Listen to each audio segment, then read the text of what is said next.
Welcome to Candid Canvas once again. जैसे हमने आपसे प्रॉमिस किया है कि हम हमेशा आपके सामने एक यंग एस्पायरिंग आर्टिस्ट को या एक्टर को लेकर आएंगे या फिर कोई भी ऐसी शख्सियत को लेकर आएंगे जो आपके लिए एक इंस्पिरेशन हो।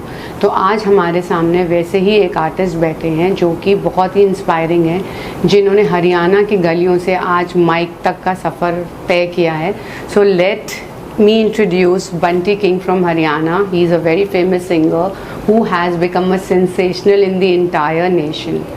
So वो ही हमें अपनी ज़बानी बताएंगे कि उनकी क्या स्ट्रगल्स रहीं, उन्होंने कैसे यहाँ तक पहुँचे और उनके क्या क्या ड्रॉबैक्स रहे, कितने दुश्मन बने, कितने दोस्त बने। So this episode is going to be very very interesting. Stay tuned till the end and let's know about his inside and outside. So welcome Bunty to Candid Canvas. Thank you so much and good evening everyone.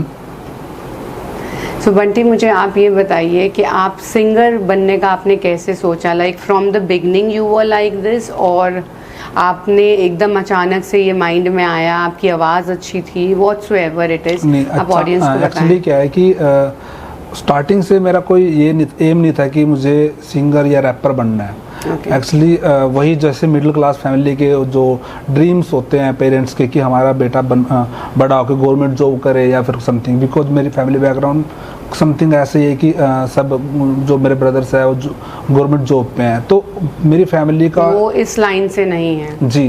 तो मेरी family का background कोई भी नहीं है इस line से, लेकिन जैसे कि मैं स्कूल में गया तो मेरे को लिखने का थोड़ा ज़्यादा शौक़ था, तो मैं शायरी वगैरह लिखता था। तो फिर धीरे धीरे करके इस फील्ड में इंटरेस्ट बना मेरा जब मैं कॉलेज में आया। कॉलेज में भी कुछ फ्रेंड सर्कल मेरा बना तो उन्होंने मेरे को अप्रिशिएट किया, बिकॉज मैं सुनाता था उनको शायरी वगैरह, तो वो बहुत ज़्यादा अप्रिशिएट करते थे। तो आपको इंस्पिरेशन वहीं से मिली होगी कि मुझे अपना यही प्रोफेशन चूज कर लेना चाहिए। यस, एक्चुअली हनी सिंह को मैं बहुत ज़्यादा फॉलो करता था। हाँ, you look like also, you have similar. But जब वो हनी सिंह मतलब कि पंजाबी में रैप करते थे तो मेरे को लगता था यार ऐसे तो हो नहीं पाएगा क्योंकि पंजाबी मुझे आती नहीं है। फिर हरियाणा में एक रैपर था प्रधान, तो मैंने उनको सुना तो उन्होंने मेरे को काफ़ी इंस्पायर किया। देन मैंने फिर हरियाणवी में राइटिंग करना शुरू कर दिया, तो फिर वहीं से मेरी रैप की जर्नी स्टार्ट हुई college life. So you write your songs by yourself, lyrics आप ही लिखते हैं। So that's great, it means he is very talented, he is writing his own songs and then singing by himself. तो अब हम आपसे एक बहुत ही इंटरेस्टिंग क्वेश्चन पूछना चाहेंगे जो कि ऑडियंस भी मालूम करना चाहती है, आपकी लव लाइफ के बारे में। Do you have anyone in your life? Actually her artist जो होता है वो मतलब कि प्यार की तरफ अट्रैक्ट होता है, बिकॉज जो आर्ट होती है आर्टिस्ट वही बनता है जो प्यार करना जानता है। तो दर्द होता है उसकी आवाज़ में। तो मेरी स्टार्टिंग से जो मेरा प्यार रहा है वो मेरी कलम रही है, मेरी आर्ट रही है। जो मैं करता हूँ, रैप लिखता हूँ, गाता हूँ, उससे मैं बहुत प्यार करता था। लेकिन रिसेंटली मेरी शादी हो चुकी है, अब उससे ही प्यार करता हूँ। Very good, congratulation. Thank you so much. What's her name? Sunita. Sunita, वो हरियाणा से ही है? जी बिल्कुल हरियाणा से है, बस दिल्ली में रहते हो मेरे साथ ही। अच्छा, उनका क्या प्रोफेशन है? वो दिल्ली पुलिस में मैम। अच्छा, दिल्ली पुलिस में, ग्रेट। उनसे भी मिलेंगे हम, नेक्स्ट पॉडकास्ट उनके साथ होगा। ओके। अच्छा, नाउ यू टेल मी कि आपको कितने लोगों का सामना करना पड़ा होगा इतनी ऊंचाई तक पहुंचने के लिए? आपको फेक लोग भी मिले होंगे, आपको सपोर्टर्स भी मिले होंगे, आपको नीचे खींचने वाले भी बहुत सारे लोग मिले होंगे, तो उसके बारे में कुछ बताइए। एक्चुअली क्या है कि देखो मैम, इस फील्ड के अंदर क्या है कि अगर आर्टिस्ट को सेल्फ कॉन्फिडेंस हो तो, या फिर किसी को भी कॉन्फिडेंस हो अपने आप के ऊपर, अपने आप पे बिलीव हो, तो उसके सामने कोई भी रुकावट नहीं आ सकती अगर कॉन्फिडेंस हो तो उसके सामने, और उसके अंदर टैलेंट हो तो। बिकॉज वो लोग आपको थोड़ा सा लेट कर सकते हैं अपने ड्रीम अपनी अचीवमेंट के लिए, बट क्या है कि वो आपको रोक नहीं सकते। इसलिए मैम उन चीज़ों को मैं बारे में सोचता नहीं, और जो भी चीज़ें जो प्रॉब्लम आती है उनका जवाब मेरी हसल देती है। जो इंसान मेहनती होता है, जो हार्ड वर्क करता है, उसको कोई नहीं रोक सकता, चाहे आपके कितने भी दुश्मन बन जाएं। So it's a good message for all the viewers over there. और बाकी सपोर्ट आपको किसने किया? सबसे बिग सपोर्ट आपकी किसकी रही? फैमिली की रही या फ्रेंड्स की रही? देखो पता है क्या है मैम, एक्चुअली विदाउट सपोर्ट तो शायद कोई कुछ कर नहीं पाता।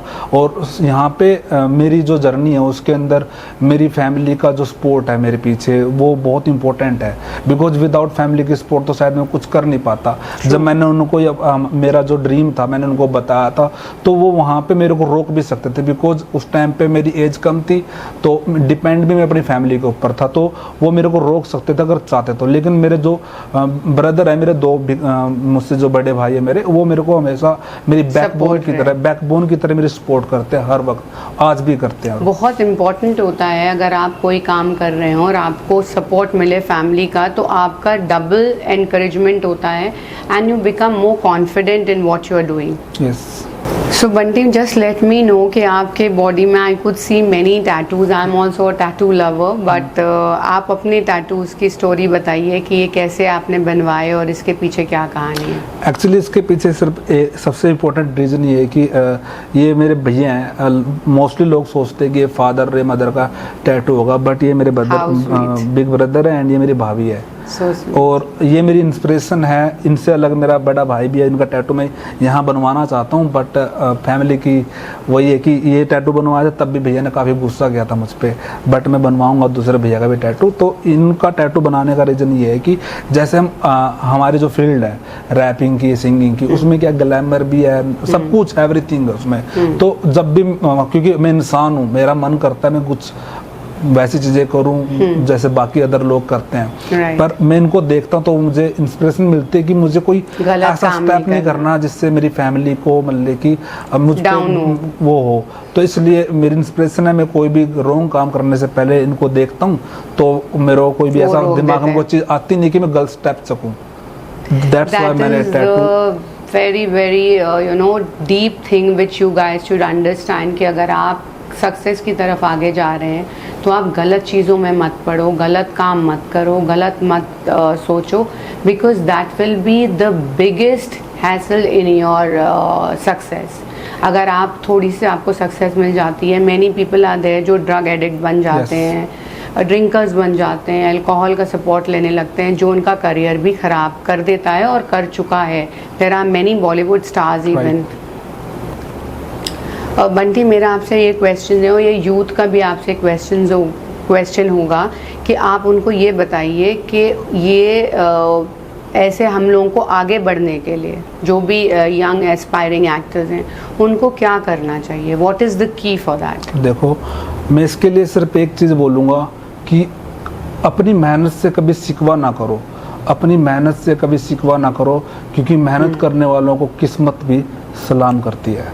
इसका मैसेज यही है कि अपने हार्ड वर्क के ऊपर बिलीव रखो, hard work with smart work. तो कोई भी ऐसा ड्रीम नहीं है जो आप अचीव नहीं कर सकते।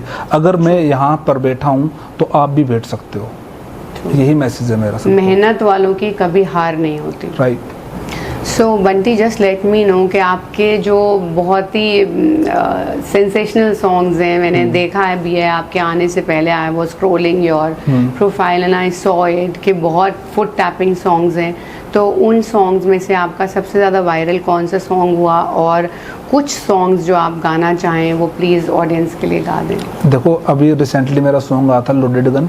एक्चुअली क्या है कि मेरे साथ प्रॉब्लम ये है कि मैंने काफ़ी टाइम से वर्क कर रहा हूँ रैप में, बट एक्चुअली क्या है कि जो हरियाणा इंडस्ट्री है उसमें हिप हॉप बहुत लेट आया है। अभी कुछ लोग ही अंडरस्टैंड कर पाए हैं हिप हॉप को कि एक्चुअली हिप हॉप क्या है, बट उसको क्या है कि मैं काफ़ी टाइम से कर रहा था लेकिन उसकी ऑडियंस वहाँ पे थी नहीं, तो इतना पीक पे नहीं जा पाए हम। बट अभी रिसेंटली मेरा सॉन्ग आया जिसका नाम है लोडेड गन, वो काफ़ी अच्छा वायरल चल रहा है, लोग उसको शेयर कर रहे हैं, सुन रहे हैं। उसकी 2 लाइनें उसके बाद बिल्कुल सुनाऊंगा मैं। उसके बाद अभी मेरा रिसेंटली सॉन्ग आया एक और छोरी मरवा के मानेगी, ठीक है, तो वो भी काफी अच्छा चल रहा है। और मैं जो सॉन्ग की लाइन सुना, I think I have also heard this song. Okay, ये सॉन्ग अभी मैं आपको कुछ लाइनें सुनाता हूँ जो मैंने लिखी। इन सॉन्ग से अलग वो लाइन है कुछ। ना एर करूं ना बैर करूं, मैं सीधे छोरी फैर करूं, फेम के ऊपर बैठा छोरा आंडू पांडू सैर धरूं, घुमा गाड़ी सैर तेरे में भरा पड़ा सा जहर मेरे में, घूर घूर कर देखा ना तू घर उजाड़े कैर मेरे ने, तेरे ढूंगे पे कबूतर में सू हिप हॉप का सूत्र, गाड़ी भीतर बुपर गाड़ी बाहर बैठे शूटर। ये कुछ रैप है मेरी। नाइस। हाँ, thank you so much. And वो छोरी दैट सॉन्ग एक्चुअली मैम वो मैं गा नहीं सकता, एक्चुअली उसमें कॉपीराइट थोड़े इशू आ जाएंगे, बट आप लोग जाके ज़रूर देखना, छोरी मरवा के मानेगी नाम से सॉन्ग है, मस्कबिन धाकड़ कंपनी पे वो सॉन्ग आया है। सो कॉपीराइट का क्यों? It's not your own song. Actually ma'am जो मैंने अभी आपके सामने रैप गाई है वो मेरे खुद के चैनल पे है। अब जो मैं पॉडकास्ट कर रहा हूँ, मैंने जो कंपनी उनसे परमिशन नहीं ली कि मैं उनको सॉन्ग को प्ले कर सकता हूँ कहीं पे। अच्छा, this song you have sung for another company, so उनका कॉपीराइट है, that's why he can't sing. So Bunty, before you leave us, we want you to sign this mug and give us a little message for our success, me also being an actor, और luxury के लिए भी एक message आप अपने हाथों से इसमें लिख दें ताकि हम इसको एज अ मेमोरी रखते हैं हर गेस्ट की। क्या मैसेज लिखना मैम, जो मुझे कैसा फील हुआ इधर आकर? हाँ, whatsoever, हमारे लिए आप कोई मैसेज लिख दीजिए इसमें। So please read it loud what you have written. Nice experience and host very nice. Chalo, thank you so much. Welcome. And let's keep this here. This is a small gift from Luxury Aesthetics to you. So I'll hand over this to you even. This is for you. Thank you so much ma'am. It's all assorted green teas, Okay. antioxidant teas, which you will like it. Okay, जैसे आप अपने singing के sessions करते हो उसके बीच में you can have it, it will boost you up. Okay, thank you so much. So it was lovely experience having Bunty King Haryana with us. Soon we will be calling his wife even, who is in Delhi Police. She's in Delhi Police, right? Yes. So she'll be our guest sitting on this couch. So stay tuned till the next inspirational Candid Canvas by Sam Sheikh, powered by Luxury Aesthetics. Thank you so much.